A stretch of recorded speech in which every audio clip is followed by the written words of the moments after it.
Bienvenue au podcast Connexion capillaire avec Éric, inspiré des conversations dites sur une chaise d'un coiffeur. Ce podcast est le croisement de ma passion pour les cheveux et un des 6 besoins fondamentaux d'un coiffeur, la connexion humaine.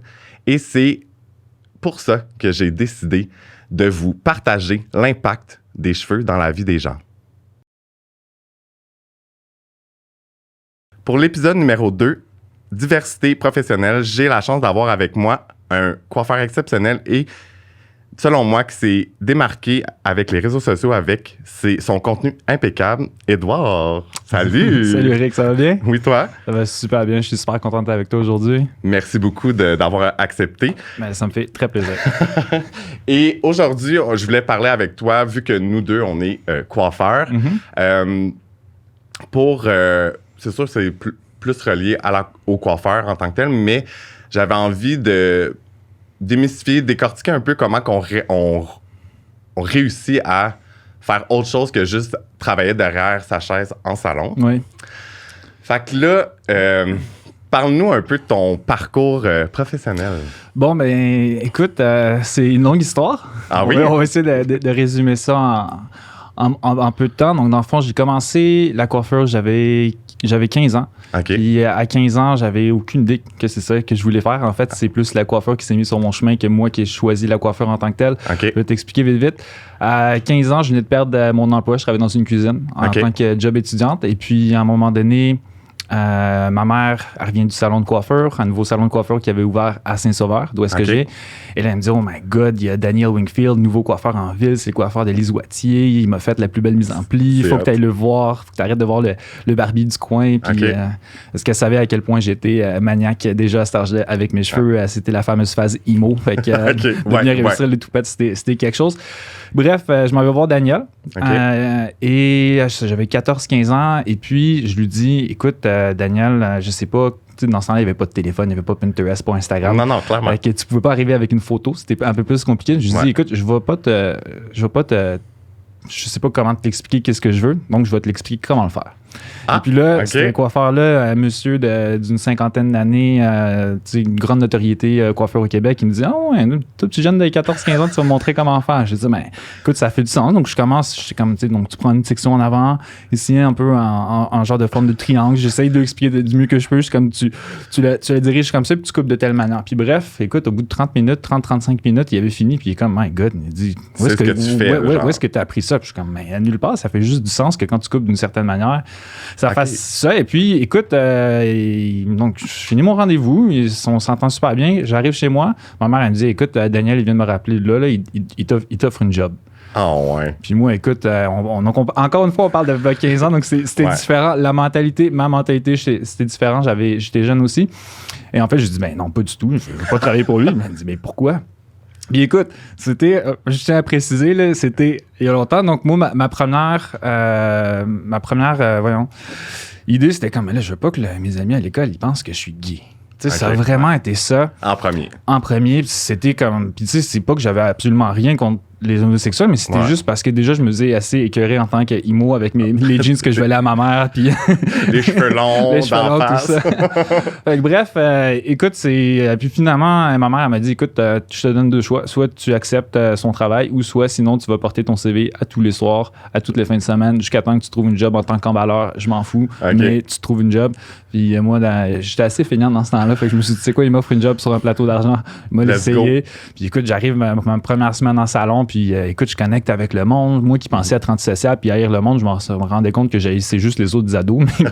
Les gens, en règle générale, je les aimais. Puis de fil en aiguille, écoute, j'ai continué. Puis j'ai juste jamais arrêté. Donc, à 16 ans, j'avais fini mon secondaire. J'étais faire mon cours de coiffure à Laval, à Paul-Émile-Dufresne. À 17 ans, j'ai commencé ma carrière sur chaise, donc en tant que coiffeur. Donc, j'ai quand même fait 2-3 ans d'assistance. Et par la suite, à 23 ans, j'ai intégré l'équipe de L'Oréal professionnelle en tant que coiffeur à portfolio pour eux autres. J'ai travaillé pendant une dizaine d'années au centre-ville Au préalable, j'avais fait 2-3 ans à Laval. OK. Et maintenant, je travaille chez Orbit dans Outremont. Ça fait maintenant 2 ans. Et so far, so good. Ah oui, yeah. Mais fun fact, là, c'est drôle. Moi, quand que j'ai décidé de venir à Montréal, le premier salon que j'ai fait, c'est Orbit. Ouais. J'ai fait 2 mois. Puis j'ai décidé d'aller vers autre chose et tout, mais c'était quand même très drôle.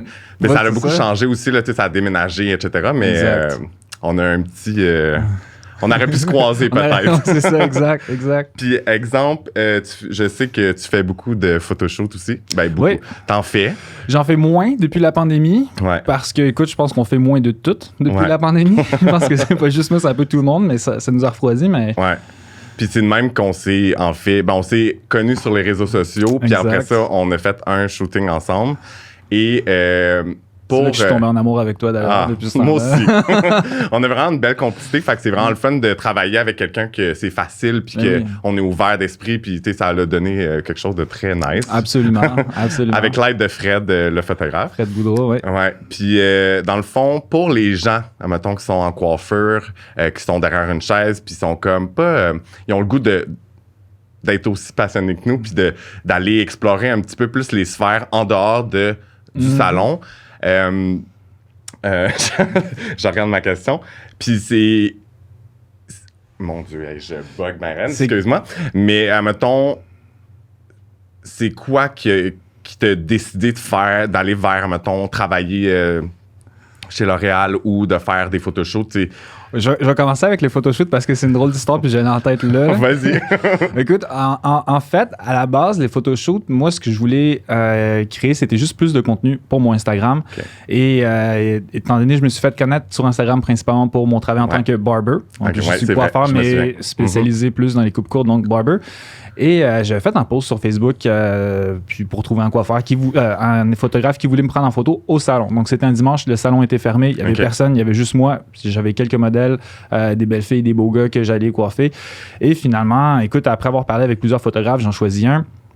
Il arrive au salon, il nous prend en photo, tout va bien. Puis là, à un moment donné, je dis « Hey, écoute, j'ai vraiment aimé ton travail avec tel modèle. » Puis il m'arrête, puis il dit « Mais j'ai pas fait ça. » Là, je suis comme « Quoi? » Il dit « C'est pas... » Puis là, j'étais comme « C'est pas toi, telle personne? » Puis là, il me dit « Non. » Puis c'est là que je me rends compte que j'avais comme engagé le mauvais photographe qui s'est... Écoute, c'était une très bonne chose. Fait que, mais tu sais, en plein milieu du photoshoot, je me suis rendu compte que c'était pas la personne avec qui je m'attendais à faire affaire avec. Bref, ça se passe super bien, malgré ce malaise-là. Puis là, il me dit, écoute, il dit, t'as tellement une belle énergie, t'as tellement le fun à travailler avec, j'aime tellement ton travail. Il dit, écoute, moi, j'ai un studio. Okay. Il dit, dans le château de Saint-Ambroise, il dit, j'aimerais vraiment ça, continuer à travailler avec toi et à faire des créatifs, donc c'est-à-dire des photoshoots non rémunérés où c'est juste un partage de passion et d'expertise, de créativité. C'est là que je me suis dit, wow, OK, de cette expérience que j'ai complètement foiré, entre guillemets, mais je m'en retire avec un contact avec qui ça l'a super connecté. Ça fait environ 5 ans maintenant, mais tu as travaillé avec Fred d'ailleurs avec moi. Écoute, c'est un photographe en or, c'est vraiment un super bon gars, un gars que j'aime beaucoup. Mais je te dirais, le conseil que je peux avoir pour les gens qui veulent travailler en dehors du salon, donc moi, je parle principalement pour les photoshoots en ce moment, ce serait juste, ayez pas peur d'aborder du monde. Tu sais, comme, vous allez en voir des photographes sur Instagram, sur différentes plateformes, mais n'ayez pas peur de leur dire « Hey, voici mon travail, j'aime vraiment qu'est-ce que tu fais, j'ai le goût de créer, est-ce que ça t'intéresserait de faire une collaboration? » Et puis, c'est important aussi d'être clair et d'être transparent. Donc, c'est-à-dire, si tu veux pas forcément payer pour engager un photographe, mais il faut que tu le dises parce que comme ça, ben, déjà, tout est mis sur la table, tes cartes sont mises sur la table. C'est moins malaisant rendu la journée. Voilà. Puis, tu sais, j'ai commencé 5 ans avant les photoshoots, puis c'était juste moi puis Fred, puis tranquillement, peu vite, écoute, au fur et à mesure qu'on créait du contenu, mais là, tout d'un coup, on devenait un peu plus, comment je te dirais... Tu sais, on avait plus de contenu dans notre portfolio, fait qu'on se faisait prendre plus au sérieux. J'ai réussi à trouver des maquilleuses avec qui je me suis fait amie. J'ai trouvé éventuellement des stylistes, j'ai trouvé des assistants. Puis écoute, c'est vraiment de fil en aiguille. C'est de développer ton réseau et il n'y a jamais personne qui va venir... En tout cas, il y a vraiment rarement des gens qui vont venir vers toi pour t'approcher, pour te dire « Hey, tu veux-tu faire ci, tu veux-tu faire ça » quand tu commences. Donc, c'est vraiment de ta responsabilité quand tu commences d'être motivé, de prendre le taureau par les cornes et d'y aller toi-même. Donc, aux gens qui nous écoutent en ce moment, je leur dirais « Ayez juste pas peur. Le pire qui peut vous arriver, c'est qu'ils disent non. » Absolument, c'est ça que j'allais dire. Mais Tu sais, je pense que la peur une opportunité manquée, pour moi, ça me fait plus mal que la peur de la réjection. Absolument. Absolument. Je suis tellement d'accord. Puis, tu sais, je fais un peu la même chose aussi. Là, totalement. J'ai créé des contacts, puis comme je crée des trucs, tu sais, des gens pensent à moi quand ils ont un créatif ou peu importe. Mais je pense que c'est ça. C'est ça, je pense que c'est pas d'avoir peur du rejet, en fait. C'est vas-y, puis t'as rien à perdre. La plupart du monde, en fait, ils vont être flattés à la limite que tu leur demandes. Ouais, absolument. Puis s'ils peuvent pas, parce que pour X raison, mais regarde, ça les regarde, ça te regarde pas toi. Fait que c'est pas, it's not on you quand tu te fais rejeter. C'est souvent, c'est les circonstances. Absolument, c'est tout ça. absolument. Et sinon, donc, tu me parlais aussi au niveau de l'éducation. Ouais. OK, donc je suis artiste portfolio pour L'Oréal depuis maintenant 14 ans. Ouais, c'est 14 ans. Depuis maintenant 4 ans. OK. Écoute, ça a commencé quand je travaillais au centre-ville dans la place Ville-Marie. J'ai été en grosse partie en charge de l'éducation pour les tendances hommes pour la compagnie Industria. Ouais. Donc, on desservait environ 17 salons, plus ou moins. OK. Et on était partenaire avec L'Oréal Professionnel quand Alain Laroche, donc le directeur de l'éducation au niveau L'Oréal Professionnel Canada, a entendu parler de ce programme-là. Il a voulu rencontrer les artistes. Il m'a rencontré moi. Et il m'a dit, écoute, Édouard, il dit, tu fais tellement un bon travail avec les 17 salons que tu descends en ce moment. Il dit, on fait des auditions, des auditions nationales à chaque 3 ans pour avoir des nouvelles personnes. Ça me fait tellement peur. Moi aussi. Et puis, je me suis rappelé quand j'étais à l'école de coiffeur, quand j'avais 16-17 ans, qu'on avait fait venir un artiste de L'Oréal Professionnel qui nous avait raconté sa vie où il se déplaçait de salon en salon, il faisait des congrès, il faisait des shows, il était sur stage, puis il partageait sa passion, puis il partageait ses techniques, son expertise. J'étais comme, my God, j'avais 17 ans, puis il devait en avoir 30. J'étais comme, moi, je vais être ce gars-là un jour. Okay. Ça va être moi. Donc, ce rêve-là que j'avais depuis quasiment 6, 7, 8 ans, qui tout d'un coup arrivait, parce que je savais pas en fait c'était quoi les démarches pour, mais je me suis fait proposer de faire les auditions. Je me suis dit, tu sais quoi, je vais les faire. C'est un autre défi. Je vais sortir de ma zone de confort. Puis même si, écoute, j'avais vraiment fucking peur, puis j'en shaké, j'ai décidé de faire ces auditions-là. Donc, c'est tout un processus. Il faut vraiment être prête. Si jamais ça vous intéresse, ceux qui nous écoutent, moi, je vous dis, allez-y. Au moins, puis même si vous vous faites refuser, l'expérience en tant que telle est incroyable. Ah non, c'est sûr. Et donc, écoute, je me suis fait prendre. C'est d'ailleurs là qu'il y a eu un gros déclic dans ma vie où mon boss actuel, donc dans le fond, Alain Laroche, chez L'Oréal, m'avait dit, écoute, Édouard, ton travail est impeccable, ton audition, ça a super bien été. Par contre, ton Instagram, je venais de le commencer dans ce temps-là, tu as 230 et quelques followers, c'est pas assez pour nous autres. C'est pas ce nombre-là que je t'ai connu, en tout cas. Non, c'est ça. Puis écoute, c'était en juin, en mai, je sais pas, dans ce coin-là de v'là 4 ans. Et puis, c'est là que je me suis dit, my God, OK, mais si les filles, mettons, j'étais avec mon ex en ce temps-là, puis elle prenait des photos de son petit café avec ses plantes à côté. J'étais comme, elle a 150 likes. J'étais comme, mais moi aussi, si je mets des photos de mon travail, je suis capable d'en avoir plus. Puis écoute, j'ai étudié l'algorithme d'Instagram, j'ai commencé à connecter avec des gens.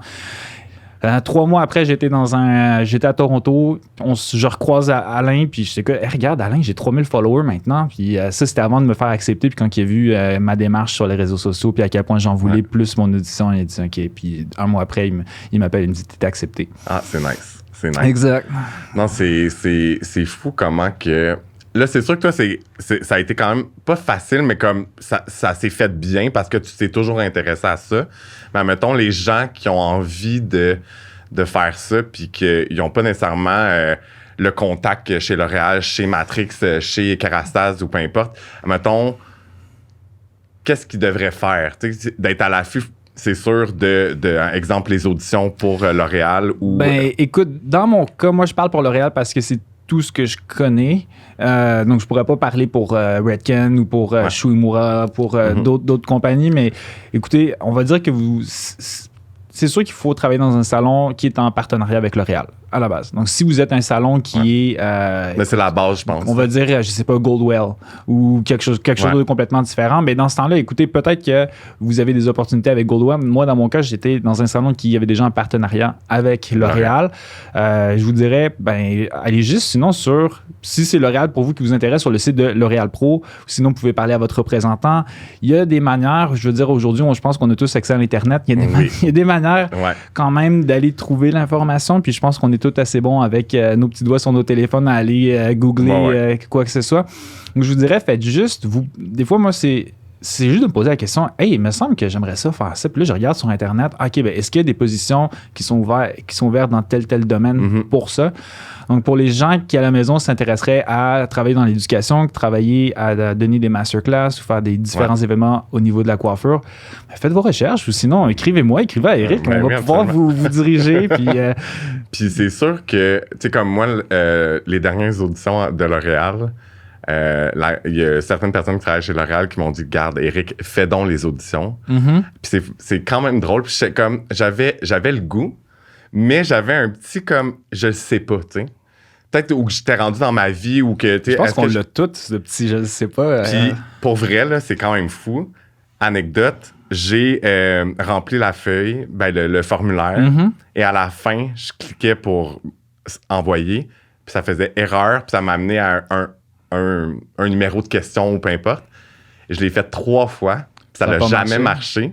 Puis je pense 1 mois ou 2 après, on m'a approché pour être ambassadeur Kerastase. Bon, mais voilà, mais dans la vie, il n'y a rien qui arrive pour rien, tu sais. Puis là, j'étais comme, OK, mais genre, c'était cette institution-là que j'avais.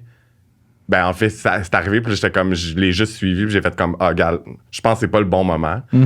Puis c'est arrivé. Puis, tu sais, moi, j'ai commencé dans l'éducation chez Matrix. Ouais. Il y a, je sais plus, avec la pandémie, on dirait que ces années-là m'ont...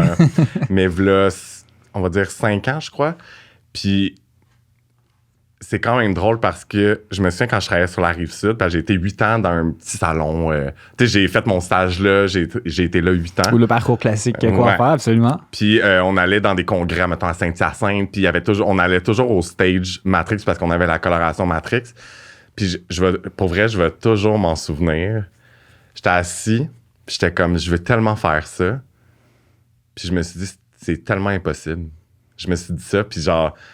Puis avec les années, c'est arrivé, mais comme j'ai pas fait d'audition, comme les gens savaient j'étais qui via, j'imagine, les réseaux sociaux. Puis on fait comme viens-t'en, puis let's go, tu sais. Ouais. Mais je pense on l'a tous un peu à un moment ou à un autre, ce fameux syndrome de l'imposteur. Ouais. Je suis pas à la hauteur, puis je suis pas capable. Puis écoute, même moi aujourd'hui, puis écoute, je suis loin d'être un grand de la coiffure, mais je pense que à mon niveau, je me débrouille quand même pas si mal. Puis, non, tu te débrouilles bien. Merci. Mais tu sais, des fois, ça arrive que je vais aller enseigner dans des salons, puis c'est quand même des gros salons, ou des fois faire des congrès, ou faire des différents événements, puis je suis comme, est-ce que c'est vraiment ma place? Tu sais, est-ce que je vais être capable de leur apprendre quelque chose? Est-ce que je vais, tu sais, comme... Puis, ou alors, est-ce que je suis rendu à ce niveau-là d'être éducateur pour L'Oréal ou est-ce que je suis rendu à ce niveau-là de travailler avec différentes agences de modèles pour faire des photoshoots et tout ça? Puis, vous savez quoi? La réponse, c'est oui. La réponse, c'est au pire, si tu te trompes dans la vie, puis tu apprends beaucoup plus de ton erreur que tu vas apprendre de ton succès. Puis je pense que le succès de tout le monde est basé en fonction de combien de fois tu t'es planté, puis tu t'es relevé, puis tu t'y es retourné. Ouais, absolument. Donc, je pense que, encore une fois, comme je t'ai dit tantôt, j'ai plus peur des opportunités ratées plutôt que de me planter ou de la région. Mais je pense que le syndrome de l'imposteur, je pense que dans peu importe les sphères de la vie, on l'a toujours un peu. Mais oui. Puis tu sais, même le gars, je commence un podcast, puis je suis comme... mais genre, je le fais parce que j'ai envie. Puis je veux dire, tu sais, je pense même pas à est-ce que ça va fonctionner ou ça fonctionnera pas. Je le fais parce que j'ai envie, puis je trouve que ça me représente, puis j'ai envie de partager aux gens des conversations que j'ai avec les gens. Absolument, mais c'est tellement le fun. Puis là, on est rendu... je regarde...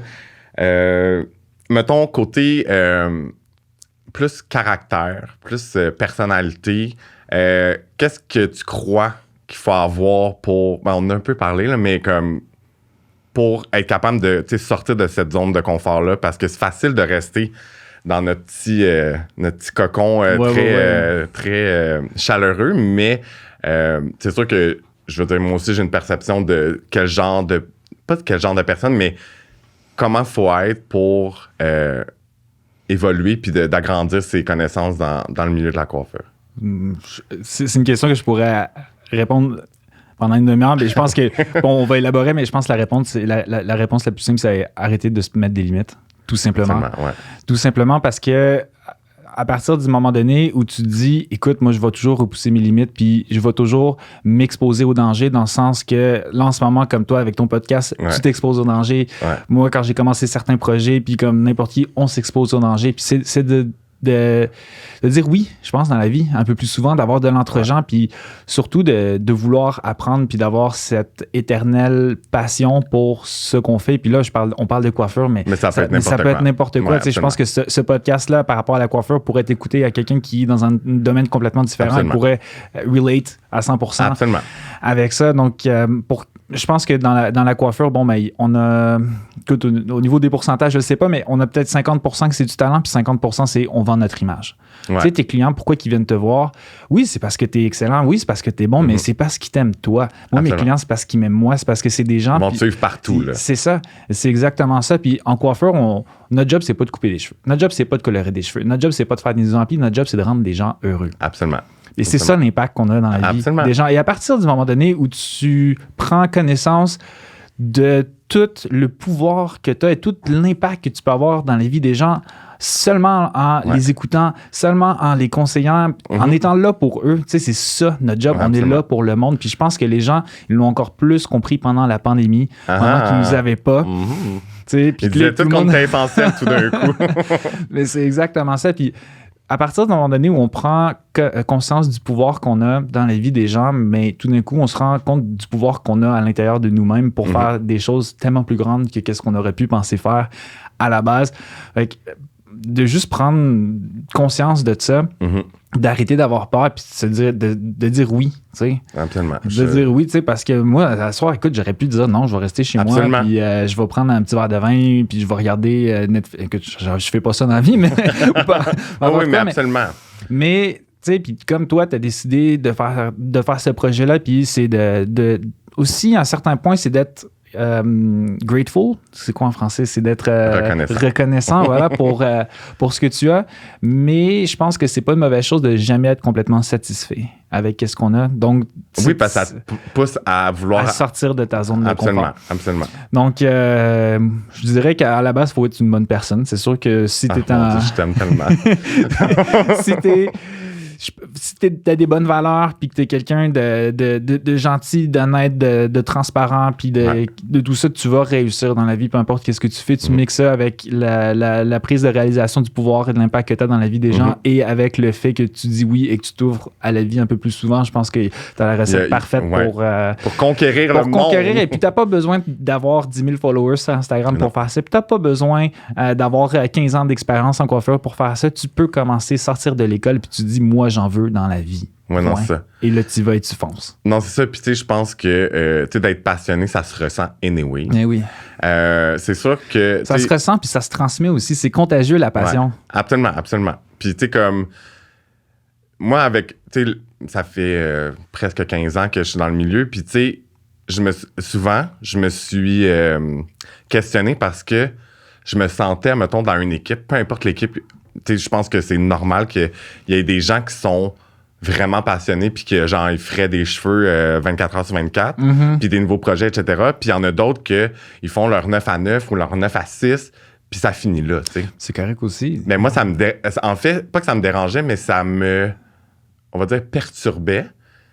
Parce que les gens, ils me comprenaient pas. Mais il faut pas que tu t'arrêtes.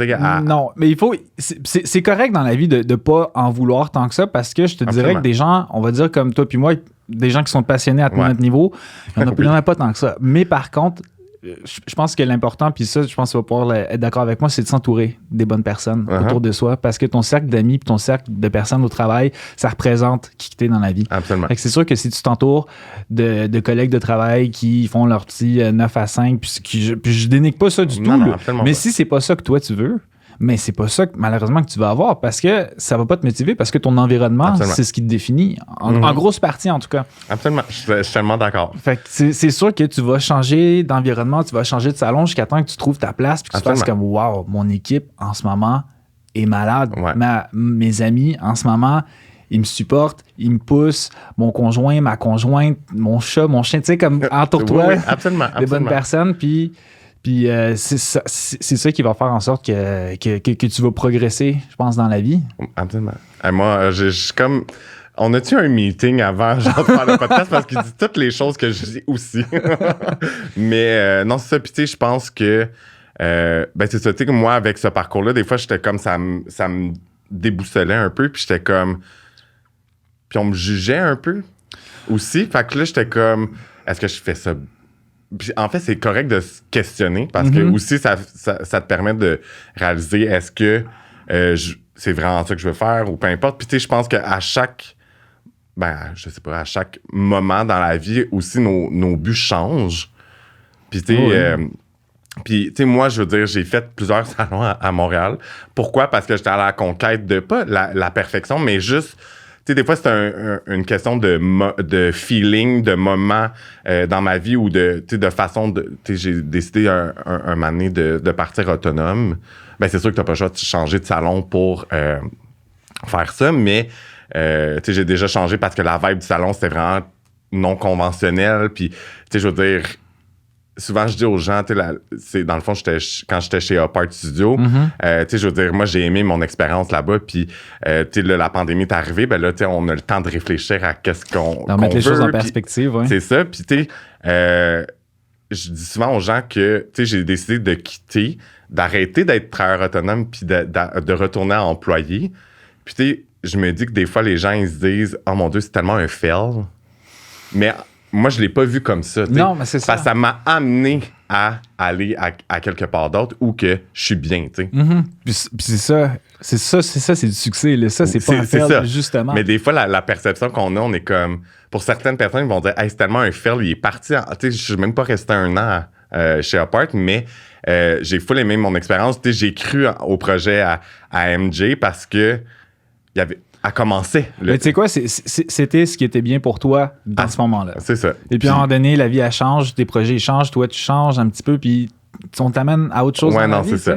Puis, puis je trouve ça... en fait, c'est la preuve que de sortir de sa zone puis d'essayer aussi, ça fait en sorte que tu grandis en tant que personne puis en tant qu'être humain. T'sais. Oui, puis c'est ça. Puis tu te trouves aussi. On n'arrête jamais d'en apprendre sur nous-mêmes puis d'essayer de nouvelles expériences, des nouvelles aventures. Ça nous permet d'en apprendre davantage aussi sur nous-mêmes. Ah, c'est fou. C'est fou. Ouais. Ah, le métier de coiffeur. C'est quand même fou, mais... Sinon, la question que tu redoutes. En fait, j'ai eu ça m'est venu dans ma tête parce que je le vis pas et peut-être que toi, tu le vis. Est-ce que d'être hétérosexuel dans un milieu de coiffeur, ça l'a... Tu sais, comment tu le vis? Est-ce qu'il est arrivé des choses? Est-ce que... Oh my God! C'est le dernier sujet. Mais, tu sais, c'est ça, tu sais, parce que, tu sais, en tant que... Tu sais, on dirait que l'image de la coiffeur, c'est représenté par les femmes et les homosexuels, mais... En même temps, il y en a tellement d'hétéros. Puis, tu sais, en fait, on s'en fout de l'orientation que tu as, mais est-ce que tu es souvent... Tu sais, je sais... En fait, je te pose la question parce que j'ai aucune idée. Parce que c'est pas ta réalité. C'est ça, c'est pas ma réalité, dans le fond. C'est quand même quelque chose, on va se dire, d'atypique. Donc, il y en a beaucoup des gars en coiffure. Je dirais la majorité des gars hétéros sont peut-être plus des barbiers. Ouais. Mais des coiffeurs, c'est vrai qu'il y en a moins. Donc, on les aime tous quand même. God, attends un peu de choses que je peux dire au micro.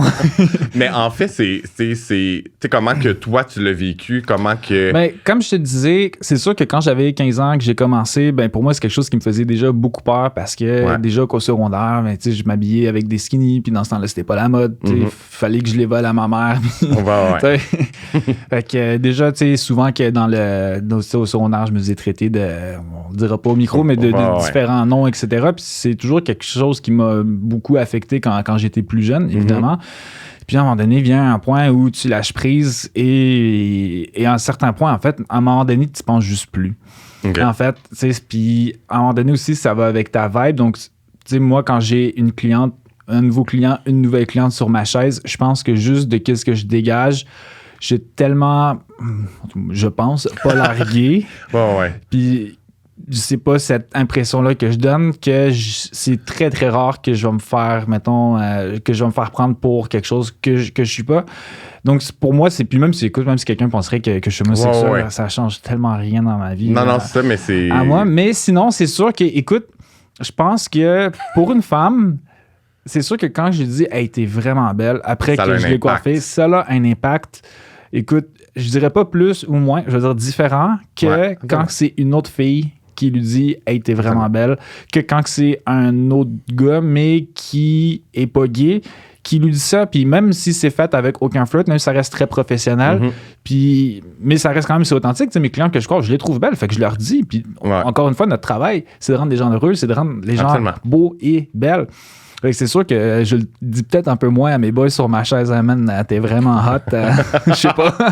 Sûrement que tu le dis avec les... Je le dis d'une autre manière. Je dis, comme, c'est vraiment clean, c'est sharp, tout ça. Mais pour une fille, c'est sûr que j'imagine que ça a un impact différent. J'imagine aussi que mes relations sont un peu différentes, mettons, moi avec mes clientes versus peut-être toi avec tes clientes. On doit avoir sûrement un autre genre de vibe. Mais j'ai une autre réalité aussi. C'est ça. Puis différent. Après, bon, ben, c'est sûr qu'il y a des histoires un peu plus cocasses. Écoute, des filles qui... bon, c'est vraiment pas pour me vanter, mais c'est juste pour relater des filles qui sont arrivées à travers des années, mais tu sais, des filles qui se sont vraiment essayées ou qui m'ont fait des calls assez gras. Ou des madames sur ma chaise qui me disaient tu n'as pas besoin d'une fille de ton âge, ça se prendrait une femme avec plus d'expérience, puis tu viendrais-tu me faire les cheveux à domicile chez nous? Je suis comme quoi? C'est ça, il faut le prendre en riant. C'est flatteur en fait, c'est un peu comme peut-être déplacé, mais. Puis en même temps, j'ai vraiment toujours fait la distinction entre travail et vie personnelle.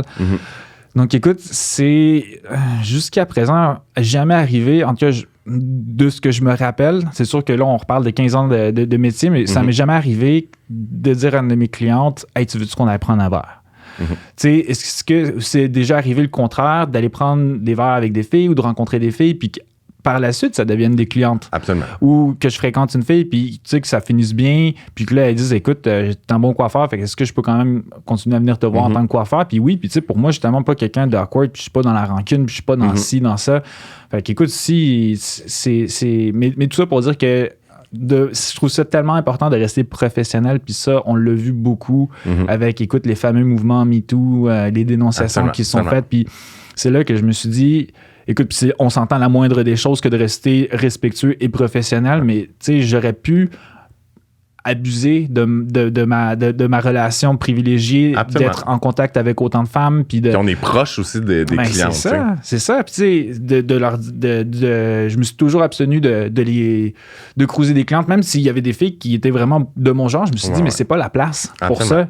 Et puis, je trouverais ça vraiment dérangeant que mes clientes pensent que, mais tu sais, si je vais venir me faire couper les cheveux ou me faire coiffer, ben là, mon coiffeur, il va me cruiser. Tu sais, je trouve ça tellement grossier, puis je trouve ça tellement vulgaire, en fait, que, écoute, je te cacherai pas qu'il y a déjà des clientes qui m'ont cruisé, puis j'ai trouvé vraiment cute. J'ai embarqué dans la game, mais tu sais, une fois qu'ils étaient partis, ils partaient, puis s'il y a des clientes par la suite qui m'ont écrit sur les réseaux sociaux pour faire écoute, pour sortir ici et là, je dirais 9 fois sur 10, la réponse, c'est un non très gentil, mais c'est parce que c'est pas l'image que je veux renvoyer de moi-même, puis je veux que les femmes sur ma chaise se sentent vraiment en sécurité, puis se sentent bien, puis surtout que sentent que quand je leur dis « Hey, t'es vraiment belle », c'est pas un « T'es vraiment belle » intéressé, tu sais, c'est authentique, fait que... c'est sûr que ma perception, pas ma perception, mais ma réalité en tant que coiffeur hétérosexuel, elle est différente et que probablement la tienne en tant que... En fait, ça ressemble quand même. Je voulais vraiment te la poser parce que, en fait, je l'ai jamais posé. OK. Fait que, comme quand tu le vis pas, tu peux pas le savoir. Puis, tu sais, je veux dire, moi aussi, tu sais, je veux dire, c'est la même chose. Si, admettons, j'ai un client homme, puis genre, qu'il soit hétéro ou gay ou peu importe, je vais pas aller, tu sais, comme... Je reste professionnel, puis en fait, je trouve ça un peu awkward de « Hey, t'es vraiment beau, mon chum », puis t'es comme... En fait, je fais pas ça non plus. Fait que, tu sais, comme, c'est un peu la même chose que toi avec les femmes, tu sais. Mais c'est sûr que, comme tu disais, l'impact d'un coiffeur qui dit à une femme « Oh my God, t'es tellement belle » ou peu importe les compliments, je pense que ça a un impact différent que... Même si je suis gay, ben, je veux dire, ils sont full contentes. Puis, mais c'est ça, je pense qu'il faut rester professionnel, guys. Mais c'est ça, tellement, là. Puis, tu sais, autant en tant que coiffeur hétéro pour des femmes que qu'une coiffeuse lesbienne avec des femmes, que peu importe c'est quoi, mais juste de rester professionnel, point, tu sais. Ouais. Puis, tu sais, des fois, c'est drôle, tu sais, mettons, sur les applications de dating, tu sais, des fois, je reçois des messages comme « Ah, j'en ai sur ta chaise. » Le classique, là. Arrêtez ça, guys. Là, genre, ça nous turn off, ça nous turn on, pas pantoute. Non. Mais, tu sais, ça, t'es comme... En fait, ils le font jamais, là. Fait que c'est juste... Parce que 9,5 fois sur 10, ils montent jamais sur ta chaise. Oh mon Dieu, mais c'est ça. Je trouve ça... en tout cas, mais c'est ça. C'est dans le fond de rester respectueux et professionnel. Mais je me demandais vraiment... Je te dirais, ça l'a peut-être... En fait, ça a sûrement un petit avantage, je pense, quand même, premièrement, que d'être un gars en coiffeur. Peu importe ton orientation sexuelle. Mais peut-être... Je dis bien peut-être encore davantage que d'être hétéro parce que t'es tellement en minorité puis c'est tellement quelque chose de pas commun. Puis il y a quand même, moi je vais te dire, j'ai beaucoup de clients hommes sur ma chaise au fil des dernières années qui venaient me voir beaucoup pour l'attitude bro, tu sais. Parce qu'ils savent que je suis le bromance. Fait que j'ai développé vraiment beaucoup de ça. Et... avec les femmes, c'est sûr qu'il n'y a pas vraiment de bromance. Quoique on serait surpris des fois, il y en a certaines. Mais peut-être pour certaines... ça fait en sorte que je ressors du lot peut-être un peu plus. Je pense que c'est pas ça qui me définit. Tout le monde ne dit pas « Hey, Édouard, c'est l'hétéro du coin. » Non, pas clairement. ça marche. Mais... Non, clairement. Mais non, moi, je trouve que t'as totalement raison. Mais écoute, je pourrais pas demander plus dans ma vie que de rendre des femmes belles. C'est comme... Ben oui, clairement. Puis, écoute... c'est vraiment une job de... Je me rappelle quand j'étais plus jeune, mes amis gars, ils disaient comme « Ouais, ça te dérange pas, toi, d'être coiffeur? » Premièrement, si ça me dérangerait, je le ferais pas, mais surtout, j'étais comme, je dis, tu sais, toi, mettons, tu travailles dans un magasin de vêtements, puis c'est comme, tu sers du monde, mais je suis comme, moi, je suis en contact toute la journée avec des super belles femmes, puis ma job, c'est de les rendre encore plus belles. Fait comme, tu sais, who's laughing now? Oui, clairement. Puis est-ce que, mettons, c'est une question, tu sais, souvent, on me dit, je sais pas si c'est ça qu'on t'a dit dans les années qui précèdent. Tu sais, mettons, on dit souvent, tu sais, comme là, t'as ta cliente, tu sais, il faut que tu sais, comme, faut que tu parles de sa vie, faut que, tu sais, c'est elle la personne importante quand tu as un rendez-vous avec cette personne-là. Est-ce que t'as certains clients, parce que moi, ça m'arrive, là, puis tu sais, des fois, je me sens mal, mais tu sais, j'ai des clients qui viennent puis sont comme, qu'est-ce qui arrive dans ta vie? Je veux tout savoir. Ah, oui, j'ai ces fameux clients-là qui sont rendus là, c'est plus des amis. Oui, quasiment. Ouais. Ah ouais, absolument. Tu sais, j'en ai quelques-uns qui viennent, c'est surtout mes plus réguliers, tu sais, ceux qui sont là aux 2-3 semaines, puis qui là, tu sais, écoute, ils savent tout de ta vie amoureuse, c'est tout de leur vie amoureuse, puis c'est comme vous êtes chacun psychologue à l'un de l'autre. Puis, tu sais, la fameuse expression « seul son coiffeur le sait », écoute, il y a des choses que je dis à certains, on va bien dire certains clients, que je ne dis pas à ma famille, que je ne dis pas à mes amis, clairement. Et que c'est, écoute, c'est des relations privilégiées. Puis je pense que ça, c'est quelque chose de précieux. Absolument. Puis... La connexion capillaire. Connexion. Mais tu sais, pour moi, ça a tellement de valeur. Justement, ces quelques clients-là qui s'ouvrent à moi et qui se permettent d'être vulnérables avec moi. Puis moi qui me permets aussi d'être vulnérable avec eux, c'est tellement, je trouve, la plus belle preuve de confiance.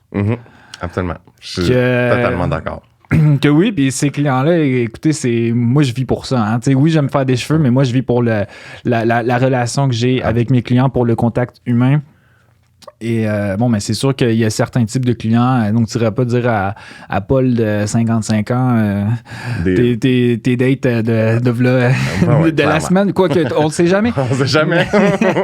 Mais oui, moi, c'est en partie, c'est ce qui me fait autant aimer mon travail. Puis, tu sais, les fameux clients, là, tu les vois sur ton horaire, tu es comme, ah, yes, yes, elle, yes, ça, je vais avoir une bonne heure avec elle, là, on va tout se compter. Là.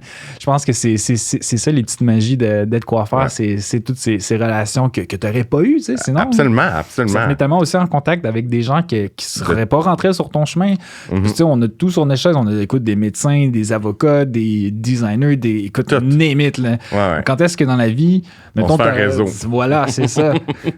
On peut se faire un réseau, mais non, c'est en fait, tu expliques très bien comment moi je vois la coiffeur. Fait que, regarde, fait que je pense qu'on a fait le tour. Fait que merci d'être venu à mon podcast. Tellement plaisir, Eric. Puis à une prochaine fois. C'est bon. Merci. Bye bye. Et voilà.